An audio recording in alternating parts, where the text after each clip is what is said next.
Hi, I'm Michelle Werdeman, and I am here to help you navigate your life's next chapter through mind, balance, and wellness living. At every phase of our lives, through marriage, career changes, kids, and retirement, I am there for my clients emotionally to help create a personalized life plan. With my foundational coaching perspective and certified financial planning background, together we can create a plan for you through each chapter of your life. Contact me today through mbwliving.com for your free consultation. Hello and welcome to the Boot Camp for Your Mind podcast. I am your host, Michelle Werdeman, certified life, weight, and career coach and founder of Mind Balance Wellness Living. Thank you so much for tuning in today. I appreciate it. I am super excited about today's podcast. And I enjoy recording all of my podcasts, but this one in particular, I am crazy passionate about, especially given the world that we live in today and all the cray stuff that's going on out there. I feel that it's super important to share some of my coaching tools with y'all. And I will say, if you do hear some background noise today, I am in my dining room recording because we are redoing my office. So yay! Let's hope that, the mailman doesn't come and the dogs go crazy. So today's episode, I am talking about feelings. Yep, feelings. More specifically, fear. And for those of you men out there that are about to stop listening to me because I said the F word, the feelings word, don't shut me off. I promise I have lots of quality information to share with you guys. Halloween's right around the corner, so why not talk about fear, right? Fear is and has been a normal and natural part of life. A healthy amount of fear is what helps keep us alive. It's that primitive brain, that back part of our brain, that's what holds that natural, healthy amount of fear that we need to keep on keeping on. But it's the unhealthy amount of fear, the fear we create in our prefrontal cortex, that front part of our brain, that can really honestly do a number on you and wreak havoc on the quality of your life. Really keep you stuck, whether it's in your personal growth, a relationship, health and wellness, career, you name it. An unhealthy amount of fear that is created in your brain will leave you stuck in so many different areas. So have you ever heard of fear standing for false evidence appearing real? Meaning evidence that we've created in our minds around a particular situation that has caused us to be fearful. I want you to think about it. Have you ever created a what-if scenario in your mind that leads you to stress out, worry, maybe panic, lose sleep? The what-if scenario never comes true. Not even close most of the time. But in your mind, it felt really real. You were convinced that this outcome was going to happen. See, our brains don't know the difference between what we believe to be real and what is actually real. So this can actually have extremely positive effects. And one of the tools that I use in my coaching in terms of visualizing your way to a desired outcome. But in terms of fear and the what-if scenarios that we create, the mind thinks that it's real. And this is why the stress hormones like cortisol and adrenaline start pumping into our bodies, creating the physical sensations based on what we are feeding our minds. Now, I love my husband dearly, but good God, I do not love his driving.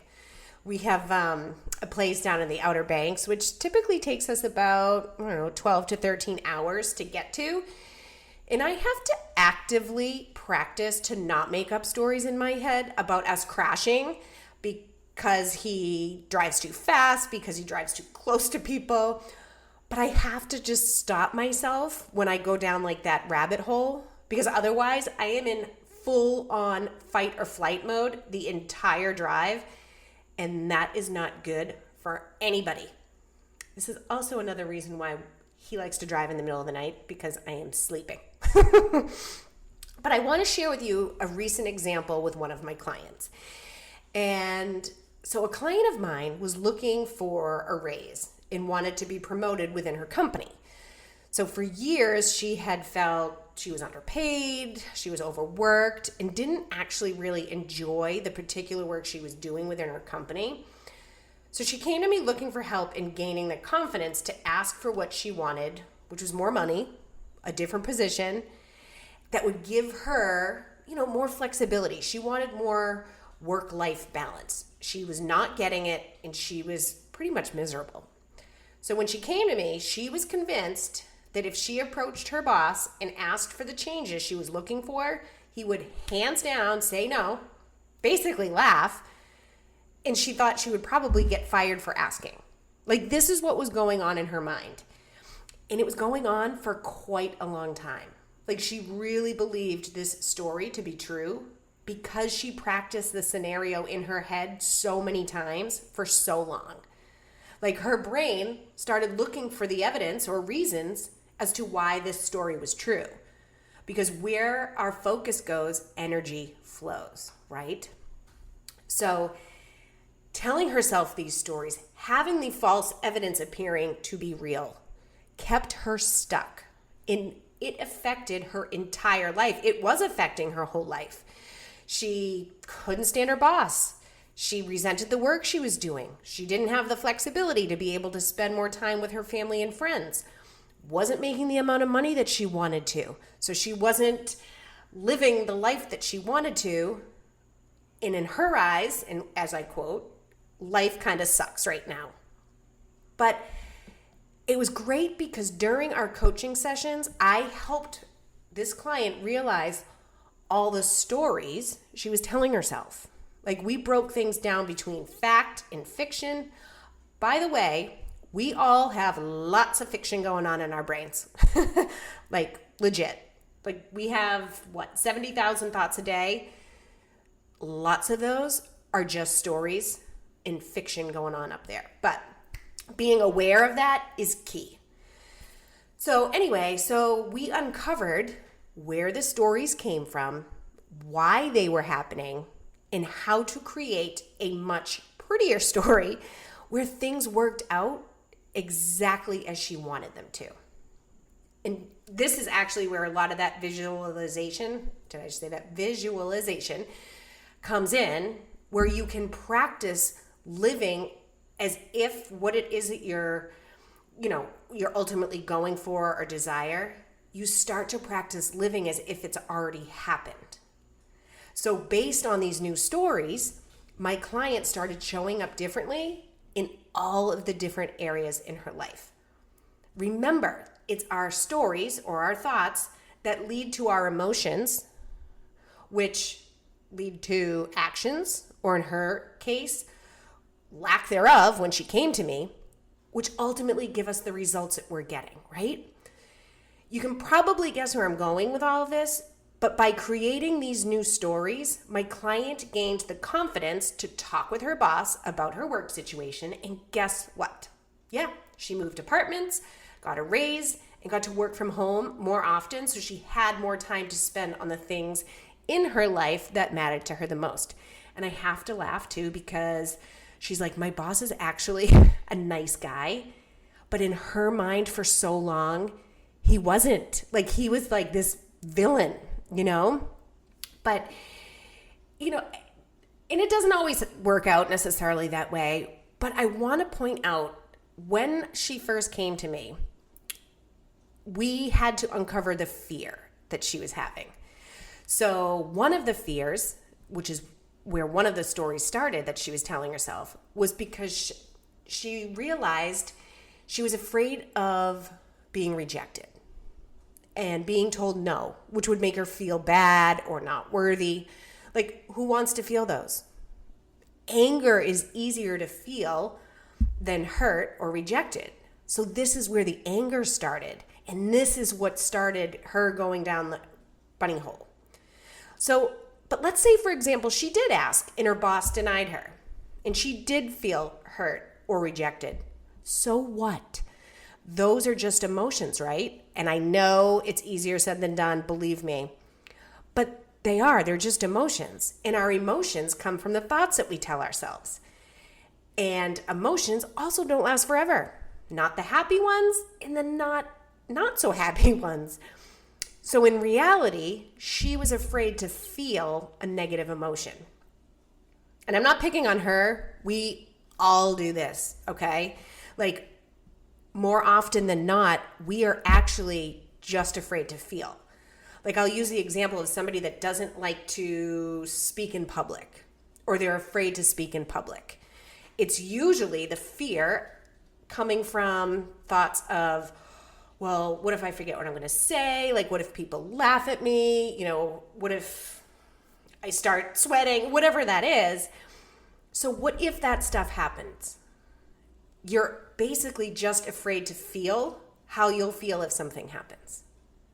I know, like, you're probably like, wait, I don't understand. What does that mean? I'm afraid to feel. Like, I feel all the time. I started to tear up watching the commercial the other day. I felt annoyed when my child didn't clean his or her room, or, I felt angry that my spouse didn't take out the trash.